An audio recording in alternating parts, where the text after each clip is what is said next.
அறிவில்ல உனக்கு? அவன் அவ்வளவு அசிங்கமா என்ன பேசுறான், பாத்துட்டு சும்மா இருக்க? அறைய வேணா? இதோ பார், பிரச்சனைனா தள்ளி தான் போகணும், வளர்த்துட்டே இருக்கக்கூடாது. நான் ரியாக்ட் பண்ணுறதுனால என்ன ஆக போகுது? இந்த மாதிரி சுச்சுவேஷனில் அவாய்ட் பண்ணிட்டு போகிறது தான் கரெக்ட். உனக்கு பயம்னு சொல்லு. இது பார் சுபா, என்னடா உன்ன சொன்னதுக்கு நீ அமைதியா வந்தா ஓகே. என்ன அவன் அசிங்கமா கேவலமா பேசுறான்? சும்மா பார்த்துட்டு இழுத்துட்டு வர? உனக்காக நான் நின்னல்ல, எனக்காக நீ நிக்க வேணாம். நான் போயிடுவேன். ஓ, என்ன புரிஞ்சுக்காது யாரும் என் கூட இருக்க வேணாம். போ. போறேன். வருவாங்க ஒருத்தர் புரிஞ்சுக்க, என்ன தாண்டி ஒருத்தர். போடா.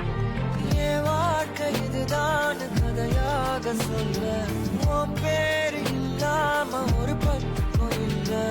எனக்காக உருக, என் காத திருக, வழிபாத நிலவா